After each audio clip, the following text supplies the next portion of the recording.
নমস্কার। সন্ধ্যে ৬টা যখন বাজে তখন আপনারা হয়তো ব্যস্ত থাকেন দেশের রাজনীতি বা রাজ্যের রাজনীতি নিয়ে। আর রাজনীতি ছেড়ে যদি আপনারা খেলার মধ্যে ঢোকেন, সেই তো ক্রিকেট। আর ক্রিকেট মানেই বিরাট কোহলি। আর বিরাট কোহলিকে ছেড়ে যদি আপনি দেশের বা কলকাতা ক্রিকেটের মধ্যে ঢোকেন, সেই ওরা আমরা। কিন্তু সেই ওরা আমরাকে পিছিয়ে রেখে, ওরা আমরাকে পিছনে ফেলে, এই যে বাড়ি দেখতে পাচ্ছেন, এই বাড়িতে বসে, এই যে বাড়ির পরিবারের মানুষের জন্য, দেশের মানুষের জন্য, নিজের জন্য লড়াই করে উঠে গেছে এমন একজন তারকা প্লেয়ার, তার সঙ্গে আমি এখন বসে আছি। নমস্কার, আমি অম্বর। আজ আপনাদের আমাদের শো জ্যাজ কানেক্ট প্লাসে নিয়ে এসেছি এমনই একজন তারকা প্লেয়ার, যিনি ওরা আমরাকে পিছনে ফেলে রেখে নিজের স্বপ্ন পূরণের তাগিদের জন্য লড়াই করে যাচ্ছে নিজের জীবন যুদ্ধে, নিজের কাছে নিজেকে প্রমাণ করার জন্য। আজ আমাদের কাছে বসে আছেন শেখ ফায়াজ। নমস্কার দাদা, আমাদের সময় দেওয়ার জন্য। তা প্রথমেই আপনাকে বলে জিজ্ঞাসা করার একটাই ইচ্ছা আমাদের, যে এই কিছুদিন আগে পুজো গেল, তো পরিচিতির আগের ফায়াজ আর পরিচিতি হয়ে যাওয়ার পরের ফায়াজ, এই যে পার্থক্যটা, এই যে ব্যাপারটা যদি আপনি বলেন যে একই রকম আছে নাকি একটু হলেও কিছু চেঞ্জ হয়েছে? অফকোর্স কিছু চেঞ্জ হয়, তবে আমার কাছে মানে আমি নিজেকে একই রাখতে চাই। মানে আমি নিজেকে চেঞ্জ করতে চাই না। সমাজ অনেক কিছু চেঞ্জ হয়ে যায়, মানুষের কাছে বন্ধু বান্ধব অনেক কিছু চেঞ্জ হয়, কিন্তু আমি নিজেকে চাইছি মানে একই জায়গায় রাখতে, সেই হার্ডওয়ার্ক করতে, সেই মানে পিছন দিকে যেটা মানে আমি মানে যে কষ্টটা মানে করে এসেছি সেই কষ্টটা মনে রাখতে। মানে নিজে খুব একটা বেশি চেঞ্জ করতে চাই না। আপনার শুধু চেঞ্জ না, ধরুন এই ধরুন কোথাও গেলেন বা বন্ধুদের সঙ্গে বেরোলেন, ধরুন বাকি যারা আপনার মুখ চেঞ্জ, ধর এখানকার লোক নয় কোনো এসছে, ফায়াজ দা কেমন আছো, এই যে ব্যাপারটা এই কেমন ব্যাপারটা তো আসবেই, ব্যাপারটা আসবেই কেন, যে কোনো মানুষের সঙ্গে এই ব্যাপারটা চলে আসে। একটা সাফল্য পাওয়ার পর একটা মানুষ ভালো জায়গায় যাওয়ার বন্ধু বান্ধব একটা আলাদা মানে পরিচিতি চলে আসে, তখন একটা খুবই ভালো লাগে। বাবা মার কাছে গর্বের ব্যাপার থাকে, একটা বাবা মা বেরোলে বাবা মাকেও বলে। তো আমার কাছে তো একটা গর্বের ব্যাপার থাকেই। আমি যা থাকি মানে আরও চেষ্টা করি যেন সেই ব্যাপারটা যেন মেনটেন করতে, যেন পরে যেন পিছন দিকে নিজের মধ্যে সেই ব্যাপারটাই আপনি আনতে চান না, যে একটা অ্যাটিটিউড বা একটা ইগোর যে ব্যাপারটা হয়ে যায় অনেকের মধ্যে। সেই কারণেই হয়তো আপনিও জানেন যে অনেক প্লেয়াররা ভবিষ্যতে হারিয়ে যেতে পারে। সুতরাং সেই ব্যাপারটা একদম খুবই ভালো ব্যাপার। এইটা একটা জিনিস জিজ্ঞাসা করার আছে, সেটা হলো যে এই যে এই যে হাওড়া মাকড়দা, মাকড়দা হাওড়া তথা তো ইন্সপিরেশন আপনি এখন বলা চলে, তথা সমগ্র পশ্চিমবাংলার যে ইন্সপিরেশন, এই যে ব্যাপারটাকে আপনি দেখেন কি করে? মানুষের যে এক্সপেকটেশন বলুন, যে আপনি যে আপনার মতো বয়সী যে মানুষদের মধ্যে, বন্ধু বান্ধব তো শুধু নয়, যারা আপনাকে টিভির পর্দায় দেখে, তাদের মধ্যে যে ইন্সপিরেশনটা যে আপনি বিল্ড আপ করতে পেরেছেন, এই ব্যাপারটা নিয়ে আপনার কি অভিমত? এবার আমি মনে করি আমি শুধু নয়, আরও অনেক প্লেয়ার রয়েছে যারা আমার কাছে ইন্সপিরেশন। মানে আমি এখন হাওড়া বা বেঙ্গলে আমি শুধু নয়, আরও অনেক প্লেয়ার উঠে আসছে। আমি মানে পিন্টুর কথা বলবো, ওরাও উঠে আসছে সব। নতুন নতুন অনেক প্লেয়ার উঠছে যারা মানে তারাও ইন্সপিরেশন তাদের মানে আদার্স ছেলেদের কাছে। আমার কাছে ইন্সপিরেশন বলতে আমি মানে নিজেকে মানে এমনভাবে প্রতিষ্ঠিত করতে চাই, আমার আশেপাশের ছেলে মানে যারা আমাকে দেখে শিখছে, তারা যেন মানে সেই পদ্ধতিটা ঠিকমতো করতে পারে। মানে সেই ফুটবলের সঙ্গে জড়িত থাকতে হবে। আমি ফুটবল নিয়ে আছি যেহেতু, ফুটবলের প্রতি আমি একটু গুরুত্ব দেবো। আদার্স আরও অনেক বিভাগ আছে, কিন্তু ফুটবলটা নিয়েই যে মানে ভালো শিক্ষাটা যেন দিতে পারি, সেটাই মানে একটু চেষ্টা করি।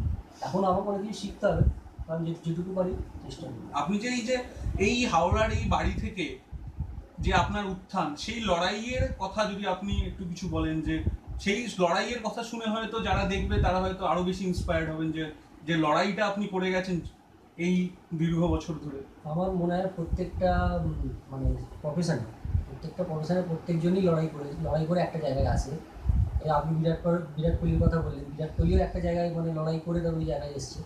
তো আমার মনে হয় প্রত্যেকটা বিভাগ, শুধু ফুটবল না, ক্রিকেট সবাই একটা লড়াই করে। আমার লড়াইটা অন্য টাইপের ছিল, মানে একটা দরিদ্র ফ্যামিলি থেকে উঠে আসা, মানে কোনো সুযোগ সুবিধা না থাকা সত্ত্বেও মানে নিজেকে প্রতিষ্ঠিত করা অনেক পরিশ্রমের মাধ্যমে। একটু লড়াইটা কঠিন ছিল, তবে অসম্ভব বলে কিছু নয়, সব কিছুই সম্ভব।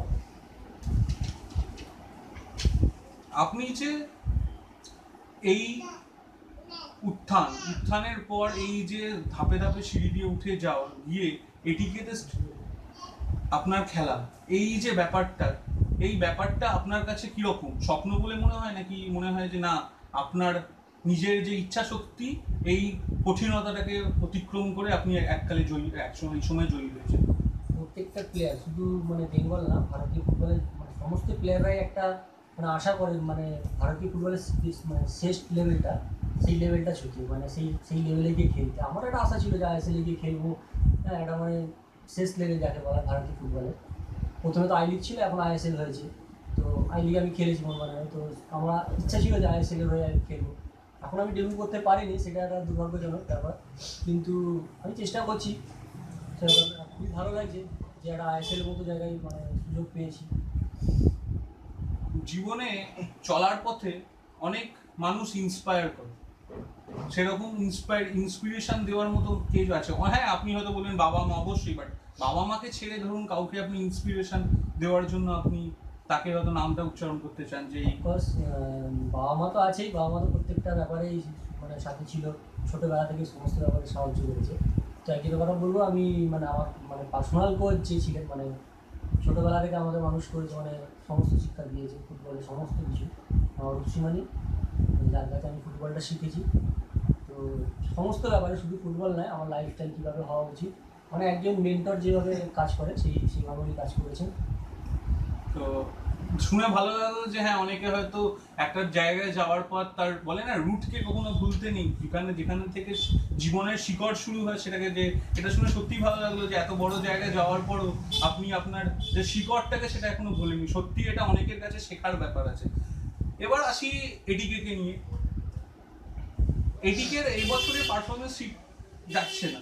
আপনি ড্রেসিং রুমের আবহাওয়া সম্বন্ধে যদি কিছু বলেন যে কি হচ্ছে, কেন যথেষ্ট মানে অনেক হাইপ আছে এটিকে নিয়ে কলকাতার জনতার অনেক এক্সপেকটেশন আছে, সেটাকে নিয়ে মানে সেইটাকে মাথায় রেখে ড্রেসিং রুমের আবহাওয়া কেমন যদি একটু বলেন? ড্রেসিং রুম আবহাওয়া বলতে কলকাতা মানে আইএসএল রিপ্রেজেন্ট করছে কলকাতা থেকে একমাত্র এটিকে, যেহেতু সেই জন্য কলকাতা থেকে যে রিপ্রেজেন্ট করছে, সেই জন্য সবাই মানে মনে একটা আশা রয়েছে যে আইএসএল একটা ভালো ফলাফল করবে বা চ্যাম্পিয়নশিপে যাবে, সেমিফাইনাল প্লে অফে যাবে।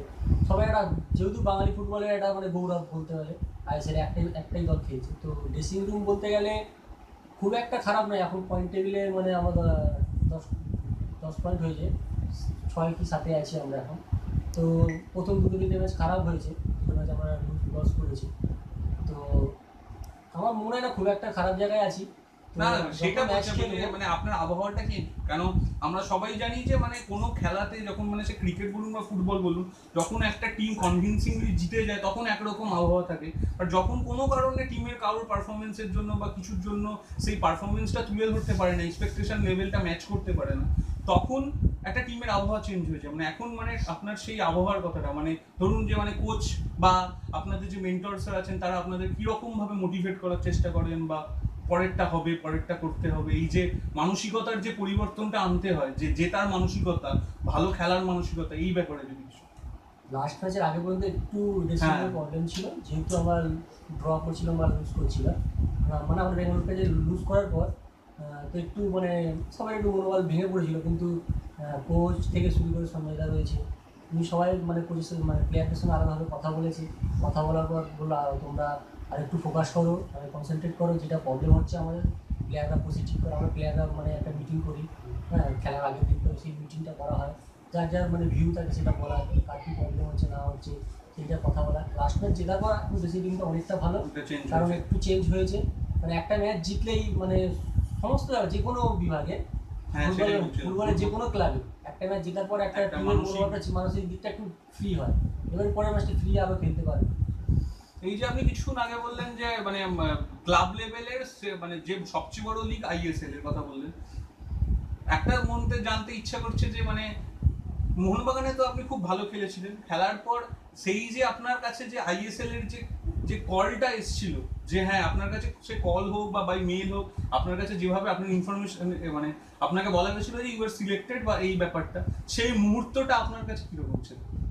যে মানে আপনার মুহূর্ত বলুন বা আপনার বাড়ির আত্মীয়দের মুহূর্ত, স্পেশালি বাবা মার যে কাছে সেই যে রিয়াকশনটা, সেই যে আনন্দটা, সেটা সম্বন্ধে যদি কিছু বলেন। অফকোর্স এটা মানে আনন্দ বোঝানো যায় না, মানে কেন এখনকার দিনে যারাই খেলছে তাদেরই আইএসএল একটা মাপকাঠি হয়ে দাঁড়িয়েছে। সো মানে খেলার পর যখন আইএসএল এ কল আপ এসছে, তখন মানে একটা আনন্দ তো থাকবেই, ফ্যামিলি সবাইয়ের আনন্দ ছিল।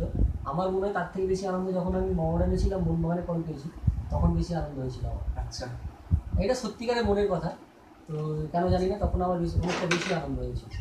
আচ্ছা, এই যে আহ, একটা মানে এই ব্যাপারটা হচ্ছে অনেক সোশ্যাল মিডিয়ায় হয়তো আপনিও আছেন, আপনি ঘেঁটে দেখেন, বা এই যে মানে একটা অ্যাজ এ মোহনবাগান সমর্থকদের মনে হয়তো একটা ক্ষোভ সৃষ্টি হয়েছে যে হ্যাঁ মানে ফায়াজ দা এত ভালো খেলেছে, আপনি তো নো ডাউট মোহনবাগানের হয়ে দুর্দান্ত পারফরমেন্স করেছিলেন, তারপরে আপনি চলে যাওয়াতে মোহনবাগানের সমর্থকদের মধ্যে হয়তো একটা ক্ষোভের সৃষ্টি হয়েছিল। সেই সমর্থকদের উদ্দেশ্যে যদি আপনি কিছু বলেন, যে কারণ তারা নিজের দাদার মতো আপনাকে স্নেহ করতো বা এরকম একটা আবেগের জায়গা। মনে করি না যে ওরা আমাকে মানে ক্ষোভের মধ্যে আছে বা কিছু, ওরা আবেগই, ঠিক আছে, মানে মোহনবাগান ফ্যান্স মানে তো আবেগ, ঠিক আছে, সব কিছু আবেগ থেকে হয়।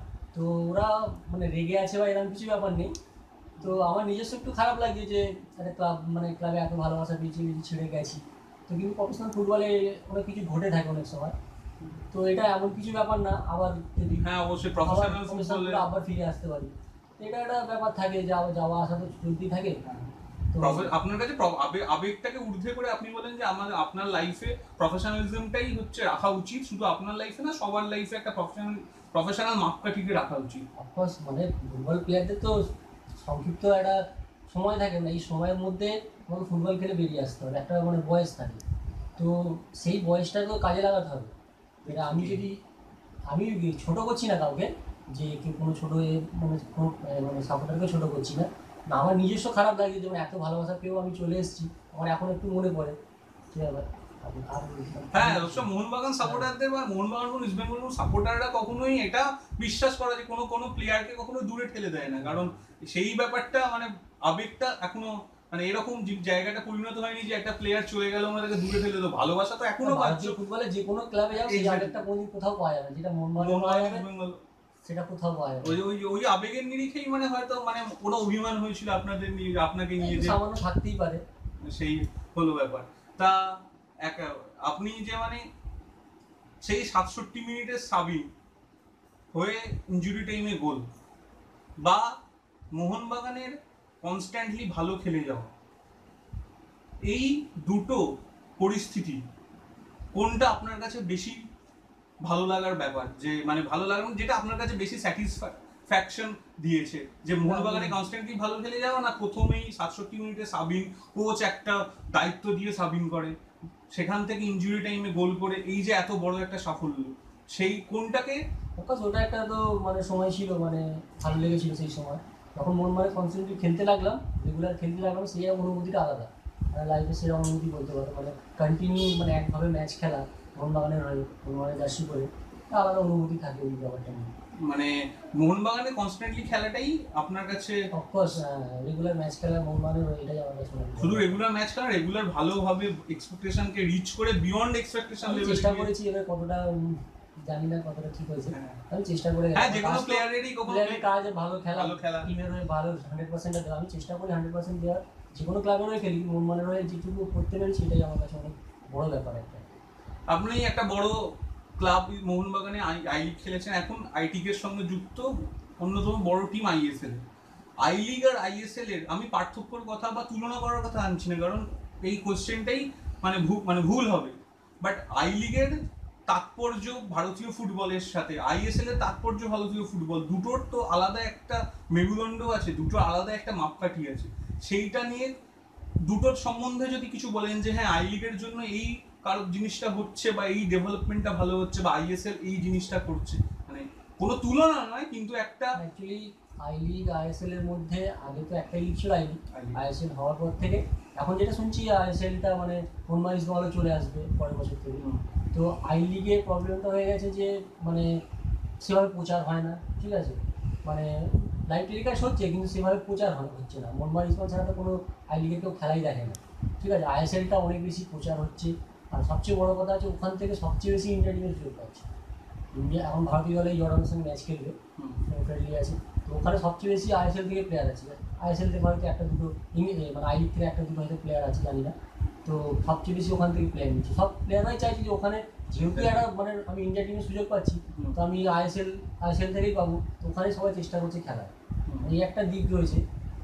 যদি মোহাম্মদ ইসমাইল আসে নেক্সট ইয়ার কিন্তু আরো অনেক ভালো হবে আসে। তখন তো মানে আই লিগের অনেকটাই তাৎপর্য কমে যাবে। আই লিগটা তখন ওইভাবে হবে না, হয়তো আইএসএল 2 হয়ে যাবে, ISL 2 জানি না কি প্রোগ্রাম আছে, কি exactly. প্ল্যান আছে জানি না, তো তখন ওইটাই একটা 1 নম্বর লিগ হয়ে যাবে।